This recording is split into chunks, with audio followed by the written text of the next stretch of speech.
That was about 12 years ago. I got into poker with a friend of mine who asked me to come to a small game with him. It's £10, which is equivalent of about $20. I started playing those about 3 a week.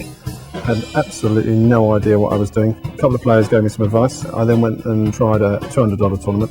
Got some early success and kind of never got back. There's been a couple of books written where people are saying you should never give yourself your own nickname. As you know, there was a series in England called Late Night Poker, which was the forerunner for televised poker. I mean, it was the first ever show to have under table cameras. And basically the first series was won by Devilfish, and when he won it, it was all over the press and stuff, and it said like Devilfish devours, blah blah blah.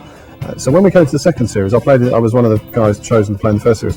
When it came to the second series, we were just given a sheet at the beginning and it just said name, address, age, etc, etc. Nickname. Well, I didn't have one, but I thought to myself, well, it'd be handy to have a nickname because of what I'd seen happen to Devilfish.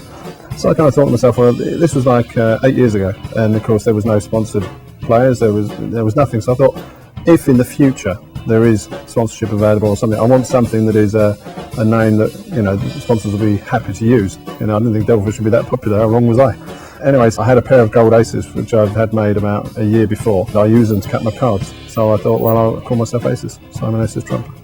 The one thing I've always wanted is to win, like, say, $250,000 or something like that, and it's never happened. It's been a career that's had a lot of ups and downs, and during that time there are some things that I'm quite proud of. When I first became known in '97 at the Vic in London, at the time the Vic was one of the only places in England that had a tournament, had a festival, and they used to have 4 a year.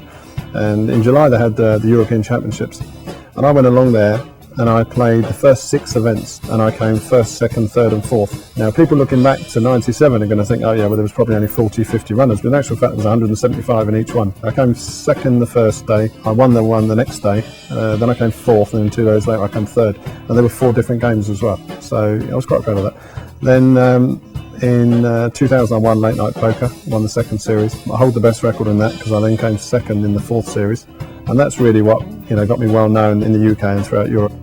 2001 I won the European Championship, which is called the European World Series of Poker Trial, and it was to give Europeans the opportunity to play the main event here, the structure. I think it was like a 90-minute clock at the time, and it was played over 4 days, and I won that. 2 months later I went back to the same casino and they had the World Heads Up Championship. Basically I played heads up for 5.5 hours. I got knocked out, and it was literally minutes before a £1,000 no limit tournament started. Now, I only had 87 runners, but it included all the top Americans that were already out and all the top Europeans. I went into this tournament. After 25 minutes, I'd lost 60% of my stack.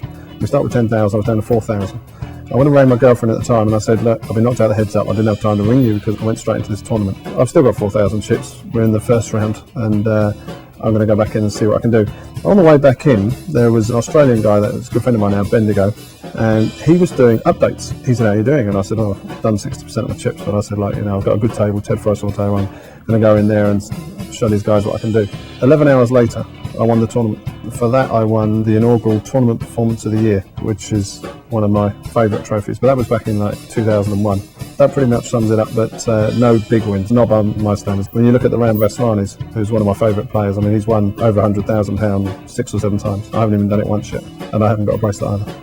Well, I've got this one, but the wrong one. Dusk will be the most prestigious card room in Europe when it opens. It's going to have 45 tables. Now, I know by Vegas and LA standards that's pretty small, but in the UK it'll be the biggest by far. I think the next biggest has got 25 tables. We're hoping to hold WPT, EPT, sort of things like that. I've been brought in as live poker director and host. I've used my experience of travelling the world to give them an idea of exactly how the club should look and everything that we should offer the player that is better than what I've seen.